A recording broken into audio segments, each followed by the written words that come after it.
In this world, not everyone is who they seem to be. Sometimes people invent entirely new personalities and portray themselves so authentically in that new persona, they end up fooling everyone around them.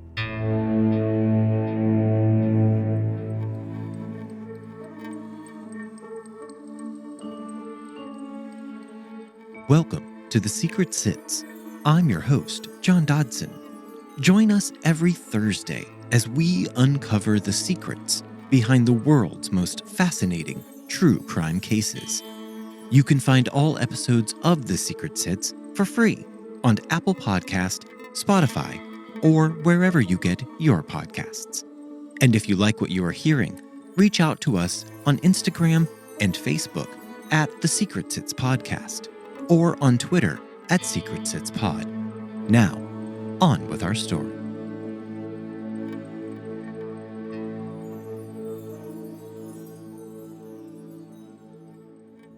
If you enjoy a night in, watching Netflix on your couch under a fluffy blanket, you may have seen a new show which recently dropped called Inventing Anna. This is the true story, except the parts they completely made up, of Anna Sorokin and how she conned so much from so many. Today, on The Secret Sits, we are going to look at just the facts surrounding this international woman of intrigue. Anna's story began in Domodedovo, which is a city in Moscow Oblast, Russia, located about 23 miles south of Moscow. Vadim, Anna's father, worked as a truck driver, and her mother owned and operated a small convenience store. Anna was born on January 23, 1991, and the couple was very happy with their new baby. In 2007, the family relocated to North Rhine-Westphalia, Germany. You see, Anna's father, Vadim, had gotten a job as an executive for a transportation company, which required the move. Anna was 16 years old when her family relocated to Germany. Just 6 years after the move, the company Vadim had relocated for was shuttered. Vadim then opened his own business. He worked on HVAC systems, specifically working to make them more energy efficient. At this time, Anna's mother was working as a homemaker, and Anna was attending a German school, which name translates to Episcopal School of Our Lady, a gymnasium in Eschweiler. For those of you not familiar with the German or European school systems, a gymnasium is the highest of 3 levels of finishing schools. In the United States of America, this would be equivalent to going to a private prep school.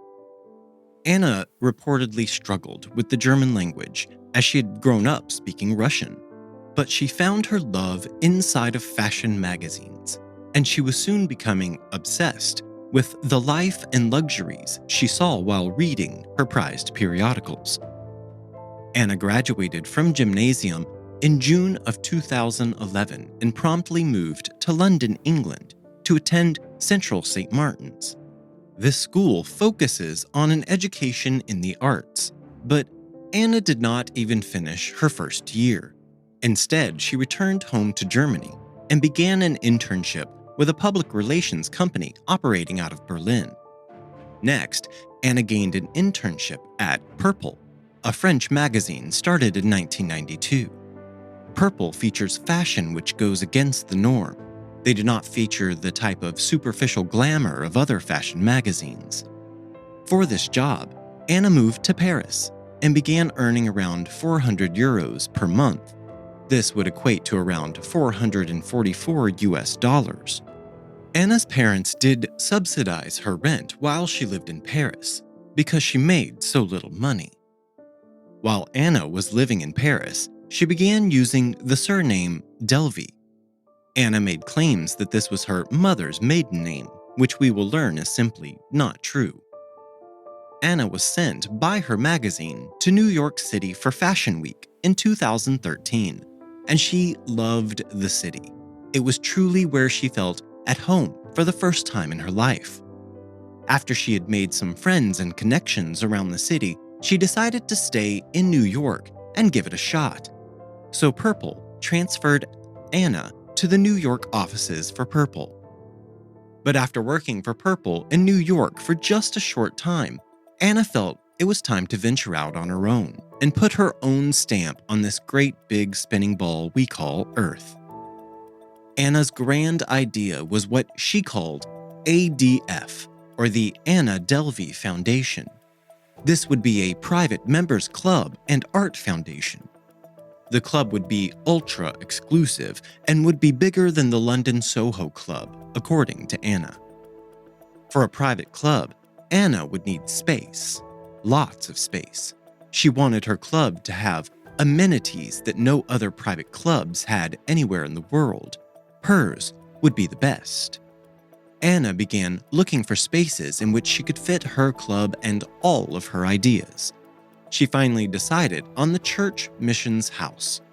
The Church Missions House has gorgeous architecture. It is located at Park Avenue South and East 22nd Street, which puts it right in the middle of Gramercy Park. The building was constructed with a steel frame, but it is clad with a medieval-inspired facade.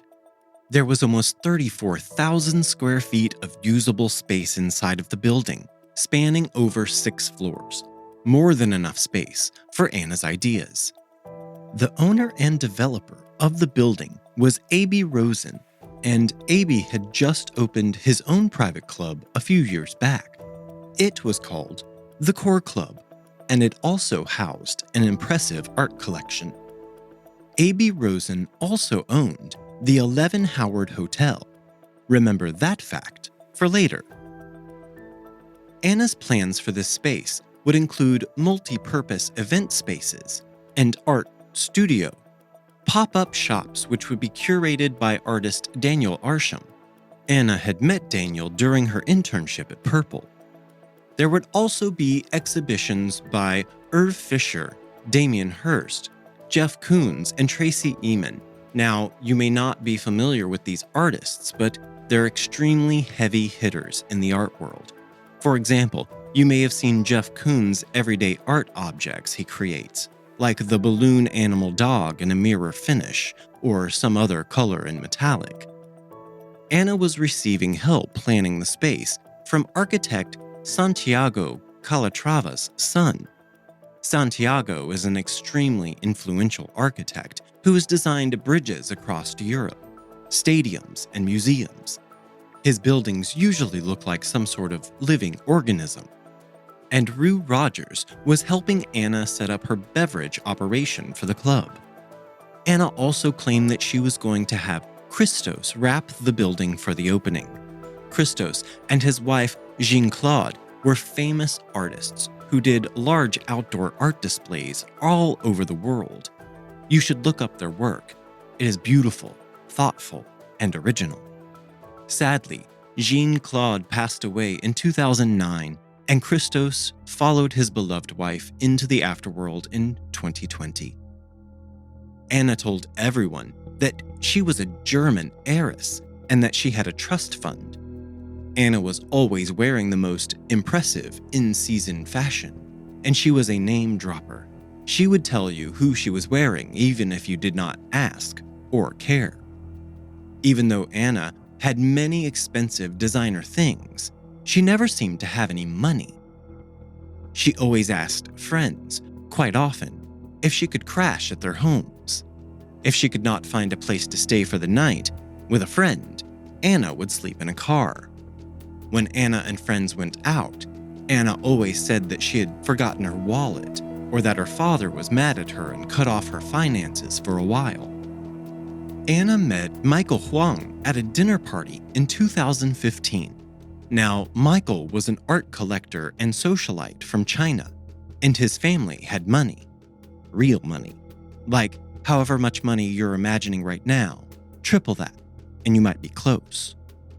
Anna learned that Michael would be attending the Venice Biennale, which is an art show which takes place in Venice, and she just asked him if she could go. Michael agreed to take Anna, and he booked her a flight and hotel room.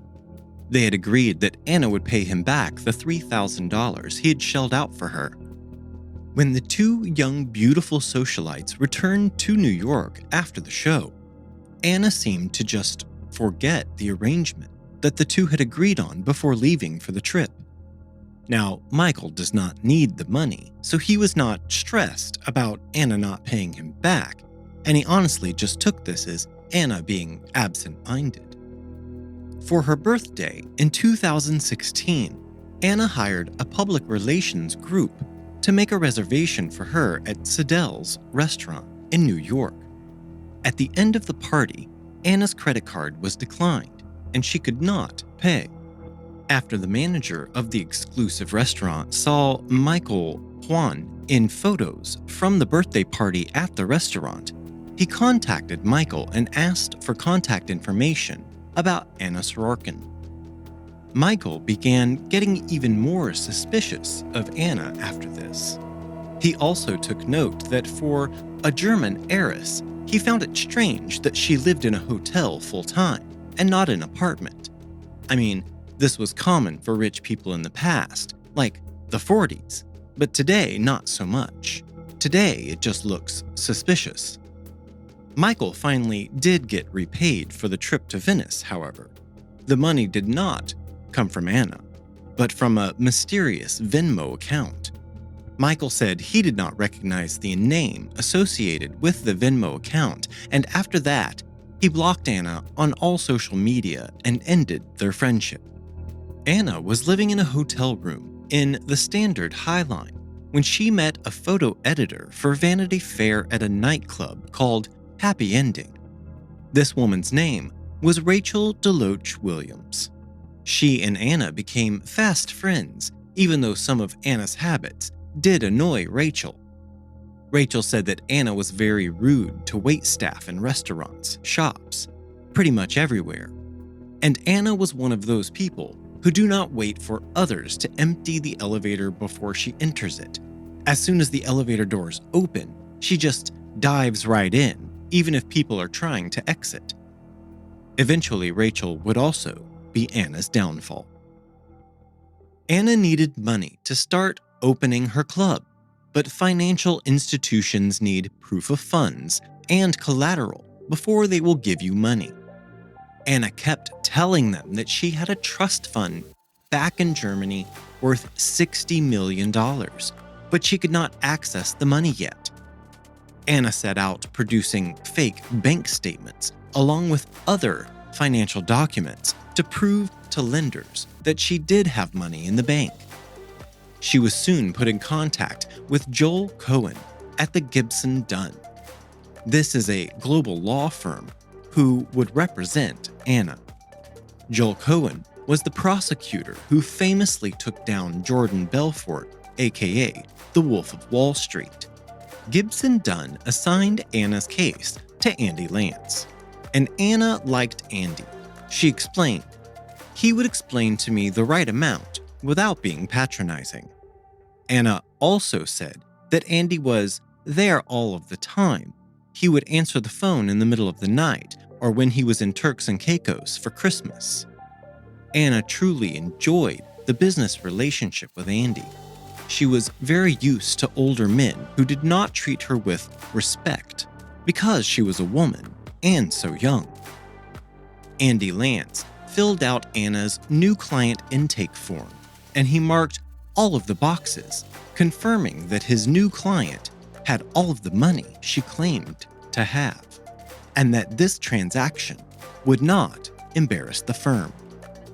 Andy then put Anna in contact with several extremely large financial institutions, which included City National Bank and Fortress Investment Group. Now, if you've never heard of Fortress Investment Group, they are one of the largest investment groups in the United States, and they manage upwards of $45 billion in assets. In November of 2016, Anna had all of her fake paperwork ready to go, and she submitted a loan application for $22 million to City National Bank. City National turned Anna down because she ultimately could not prove that she had the money that she claimed. Next, Anna went to Fortress, and they agreed to consider Anna's application if she could pay $100,000 to cover the legal expenses of processing her application.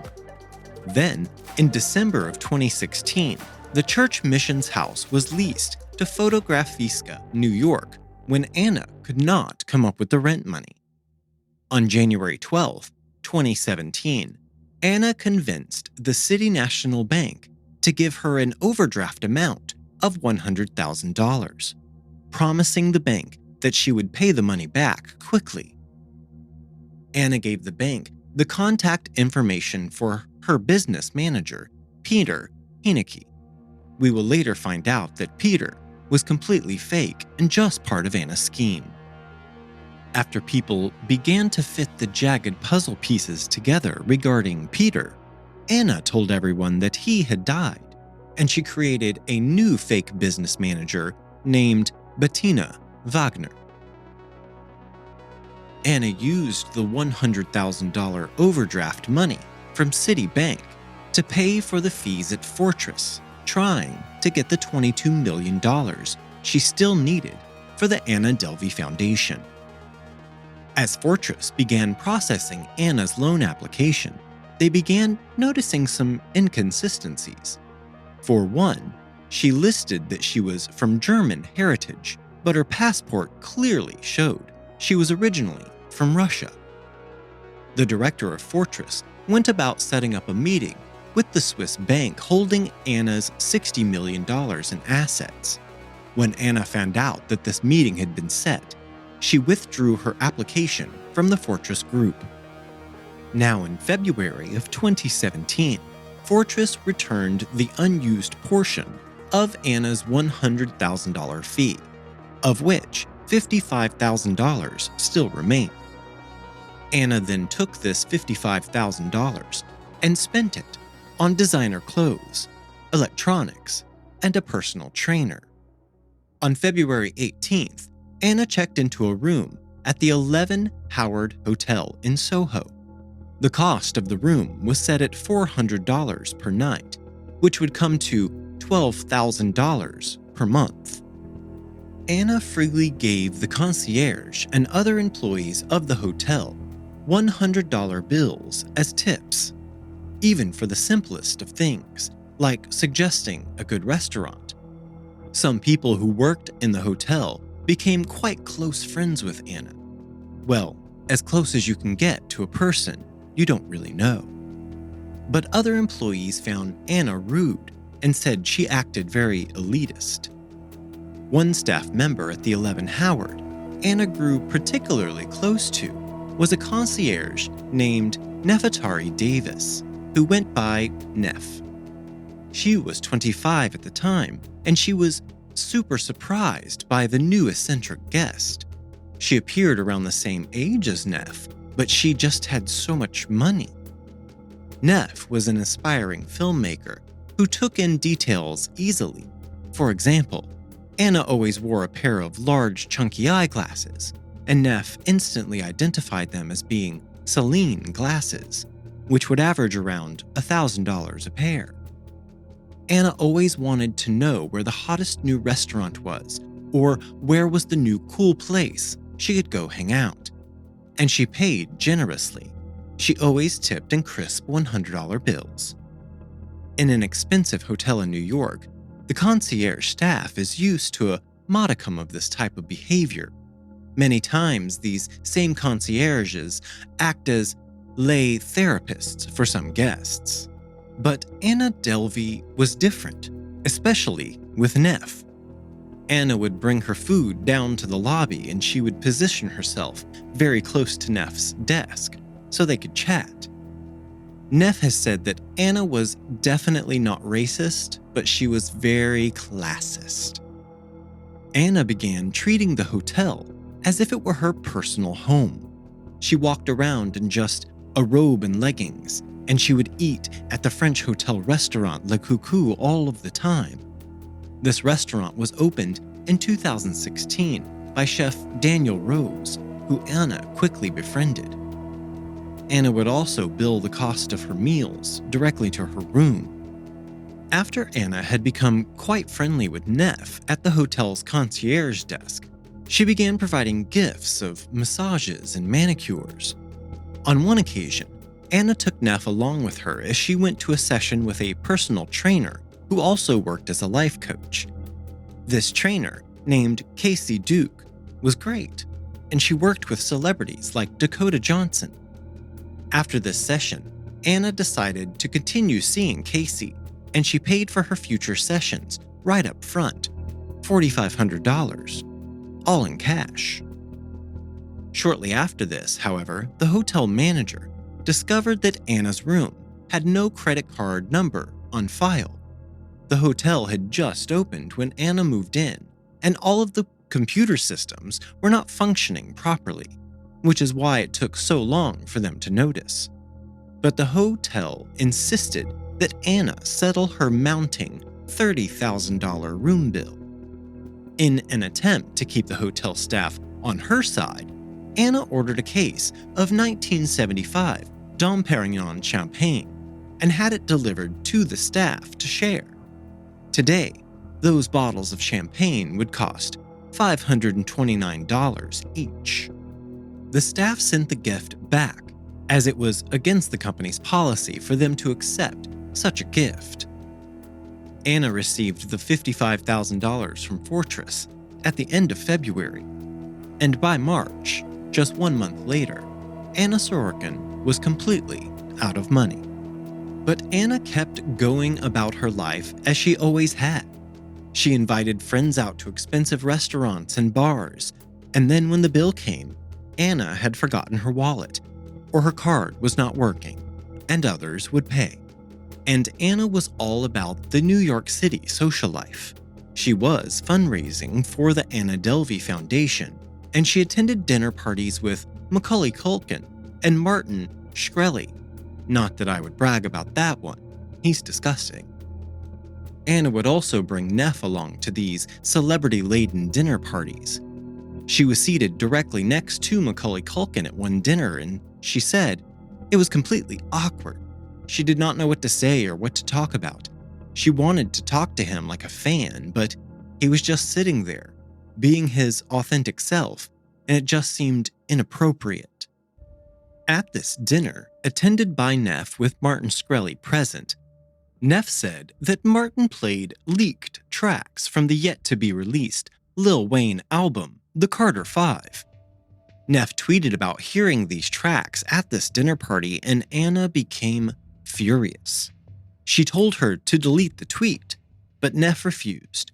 She wanted the world to know that she was one of the first people to ever hear these tracks. Anna avoided Neff in the hotel for several days after this, but then she moved past it, and the two remained close friends. One day, while Neff was working at the concierge desk, Charlie Rosen came by the hotel. Charlie is the son of A.B. Rosen, who owns the 11 Howard and the Church Missions House. She told the young socialite that Anna Delvey was staying at the hotel. After all, he had to know who she was. She was trying to rent one of his father's buildings. But Charlie had no recollection of ever having heard Anna Delvey's name. "What room is she staying in?" Charlie asked. Neff told him what room Anna was in, and Charlie said, "If my dad has someone buying property from him staying here, would she be in a deluxe or would she be in a suite?" This, maybe for the first time, made Neff feel like maybe Anna was not all that she said she was. Neff approached Anna and asked, "Why did you tell me you're buying property from A.B. but you're not staying in a suite?" Anna was slightly taken aback, but she quickly responded, "You ever have someone do so many favors for you, you kind of just want to pay them back in silence?" Neff simply said, "Genius." The next month, in April, Anna deposited $160,000 in fraudulent checks into an account at Citibank. She would then be able to withdraw $70,000 in cash. She sent $30,000 to 11 Howard to pay off her outstanding bill at the hotel. When May rolled around, Anna had a new idea. She needed to get in front of even more extremely wealthy people, and so she hatched a plan to attend the Berkshire Hathaway annual general meeting. Berkshire Hathaway is the holdings company helmed by Warren Buffett. And if you want to talk about disgusting amounts of money, you should start here because this company holds total assets reaching almost $1 trillion. The annual general meeting of Berkshire Hathaway is a big-ticket event, so Anna needed to show up in style. She forged a confirmation letter showing that the Deutsche National Bank had wired $35,390 to Blade, a private charter company. Anna was using them to fly to Omaha, Nebraska to attend the event. Her ultimate goal was to meet Warren Buffett face to face. Anna was reported to the police in August by the CEO of Blade for non-payment. While at Berkshire Hathaway, there was a private party in the Henry Dorley Zoo and Aquarium. This is the area of the event where the truly rich hang out. Anna claims that while at the event, she was able to sneak into the zoo area of the event, and she also claims she mingled with Bill Gates. While Anna was off jet-setting with billionaires, the 11 Howard Hotel changed the entry codes for Anna's door, and all of her belongings were moved into storage. Anna had paid off the $30,000 she had previously owed to the hotel, but she still did not have a valid credit card on file, and she was once again racking up the charges to her room. After Anna tried in vain to bamboozle her way out of yet another sticky situation, she began using tactics she had learned from the weasel Martin Shkreli. Anna purchased the domain names which corresponded to the names of each hotel manager, and then she emailed each of them and demanded $1 million per person to retain the domain names for themselves. Anna's friend Rachel Williams assisted her in relocating her belongings from 11 Howard to the Mercer Hotel. Anna had also stolen a 2-night stay at the Bowery Hotel using once again a fake money transfer from Deutsche Bank. In May of 2017, Anna invited her friends Rachel and Neff, along with Kacy Duke, her trainer, and a friend of Rachel's who worked as a photographer. Anna wanted to have him along as a videographer for their trip to Morocco, all expenses paid.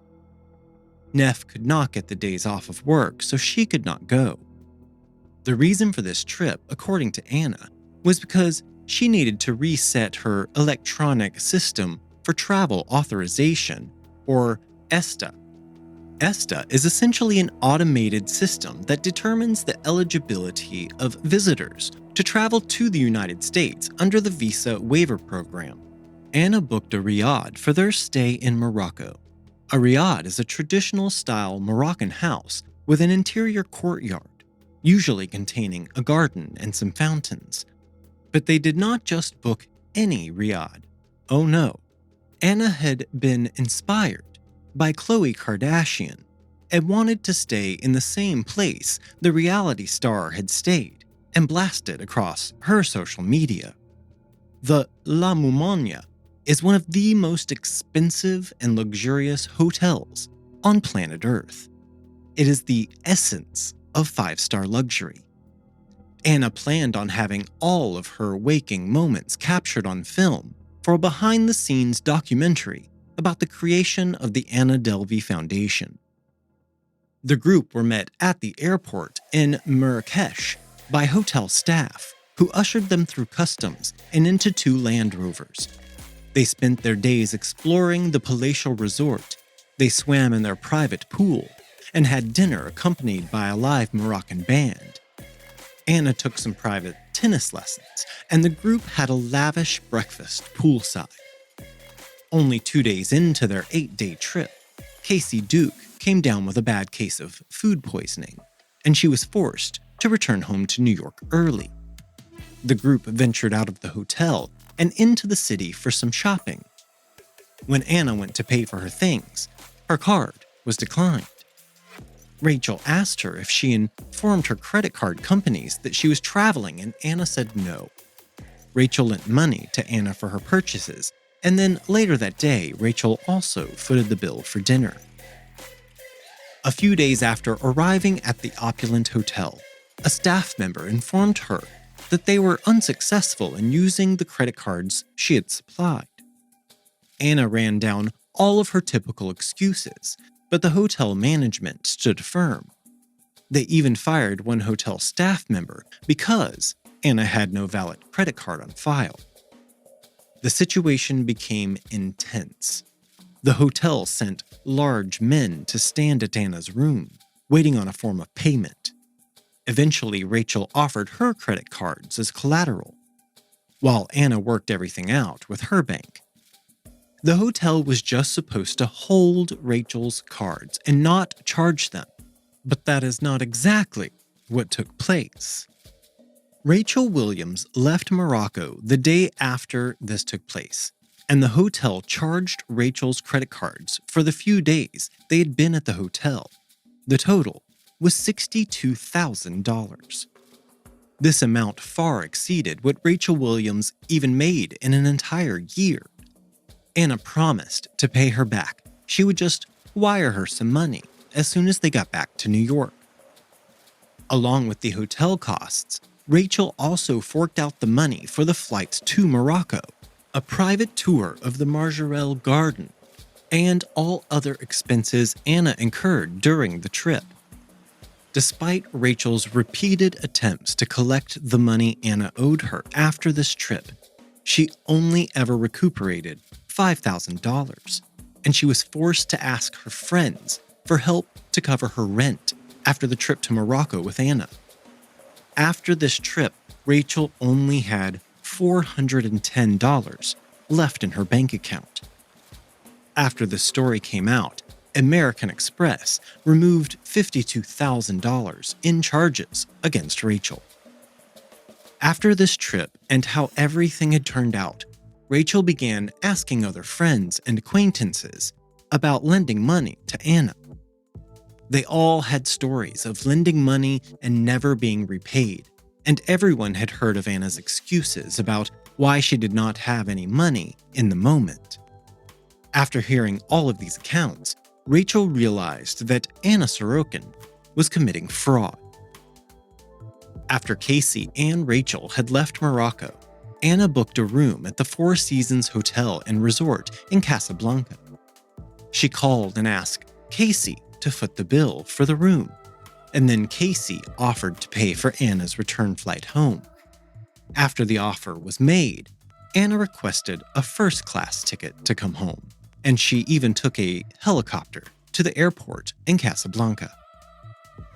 After Anna returned to New York in late May, she moved into the Beekman Hotel, and she rented a Tesla to move her belongings. Neff helped Anna load her belongings into the car, all the while asking herself how Anna had possibly gotten a car.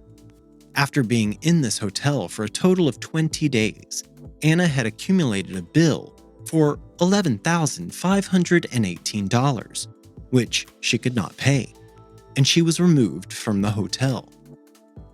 After this, she moved on to the New York Union Square, where they also evicted her after 2 days and $503 in charges.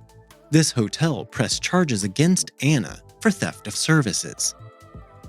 And then, by July 5th, Anna Sorokin was homeless. She tried in vain to manipulate her friends into allowing her to stay with them. One night, Anna called Kacy Duke, her trainer, while Kacy was entertaining a gentleman in her apartment. Anna was near her apartment and wanted to talk. Kacy was hesitant, but she went down to the lobby to speak to Anna. Anna sobbed and talked to Kacy about how nobody understood what she was trying to accomplish and how difficult it was. In the end, Kacy allowed Anna to spend the evening in her apartment. Then Anna went to Rachel, begging for a place to stay, but she refused. She had burned that bridge down to the river. Later, Anna attempted to dine and dash at Le Parker Meridian Hotel next to Central Park. Anna once again called Kacy, but Kacy was having none of Anna's bullshit. She invited the young girl to a restaurant nearby. Rachel Williams joined the two and they attempted a sort of intervention. They tried to explain to Anna that they were her friends. They wanted explanations about what Anna had done. They wanted to know who she actually was and if she would ever be paying anyone back. Anna dove right into her bag of excuses and tears, but the ladies were having none of this. "I'll have enough to pay everyone once I get the lease signed." Kacy pulled out her phone and held it up for Anna to see. "The building has been rented," Kacy informed Anna. Fotografiska had already rented the building. It was to be used as a mixed art space. Anna responded with, "That's fake news." I wonder where she picked up that phrase. The Manhattan DA's office had also begun investigating Anna for bank fraud. On August 17th, and then again on August 21st, Anna deposited 2 fraudulent checks worth a total of $15,000 into her bank account. She withdrew $8,200 in cash over the next few days before the bank identified the checks as bad. Anna Sorokin was arrested on October 3rd, 2017. The DA's office, working with the New York Police Department, perpetrated a sting operation planned by Officer Michael McCaffrey. Anna was currently staying at Passages Malibu, a luxury rehabilitation treatment facility in Los Angeles County, California. Rachel Williams initiated the plan by arranging a lunch date at a restaurant close to the facility. And when Anna was lured out of the rehab facility by Rachel, she was arrested by officers from the LAPD. Anna was extradited back to New York and was indicted on 2 counts of attempted grand larceny in the first degree, 3 counts of grand larceny in the second degree, 1 count of grand larceny in the third degree, and 1 misdemeanor count of theft of services. On December 18th, 2018, Anna appeared in court to reject a plea deal which offered her 3 to 9 years in prison. Her trial began March 20th, 2019. Upon Anna's request, her defense attorney arranged for a wardrobe stylist to curate the outfits she would wear in court. She wore Michael Kors and Yves Saint Laurent. During one day of trial, Anna refused to enter the courtroom because she did not want to wear her prison jumper in court, but she also did not want to wear her designer outfit because it had not been pressed. After an hour-and-a-half delay, she was forced to appear in court by the judge.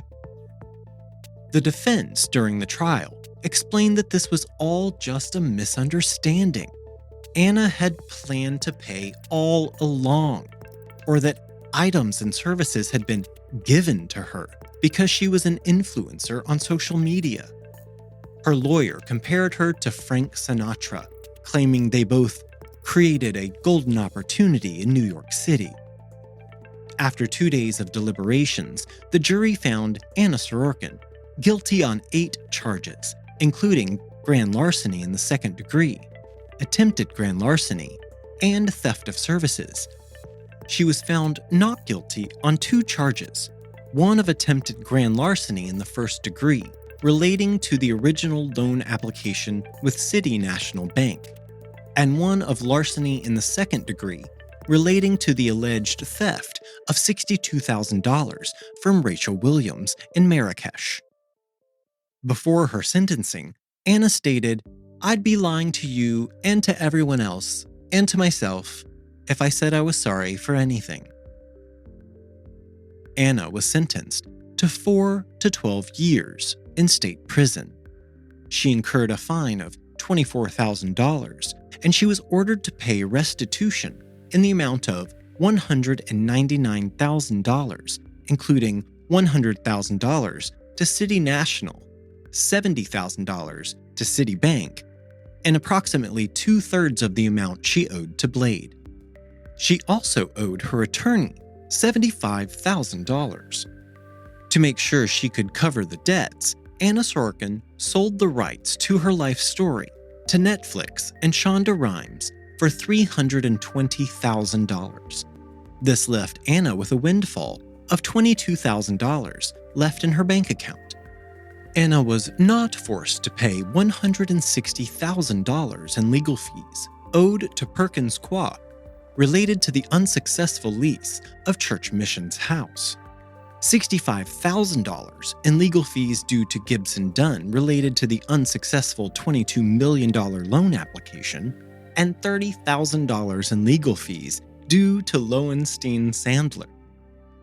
Anna had been housed at Rikers Island during her trial, and she was not a model inmate.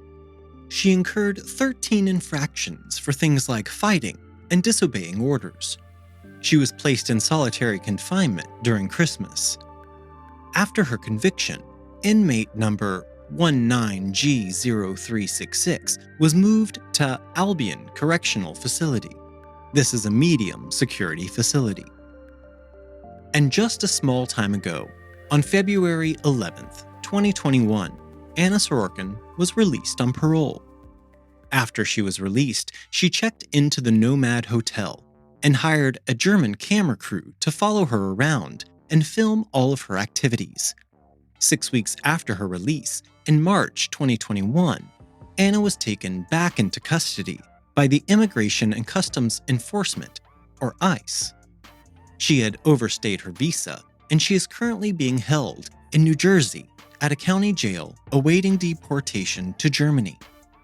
Anna is fighting her removal from the United States, and in January of 2022, Anna tested positive for COVID-19 while in jail, and she had to be quarantined. If a life of fame or infamy was what Anna Sorokin wanted, she certainly attained it. In July 2019, Rachel DeLoach Williams wrote a tell-all article for Vanity Fair about her experiences with Anna, including the details about the ill-fated trip to Morocco. Rachel followed this article up with a book. Rachel's book is titled My Friend Anna. Rachel received $300,000 for her book, and she was also paid $35,000 by Lena Dunham, who wanted to option the book for television rights. In the end, Lena did not exercise her options, and the rights have now returned to Rachel Williams. Many television shows have done episodes on Anna as well: American Greed, Generation Hustle, 2020, 60 Minutes, and more.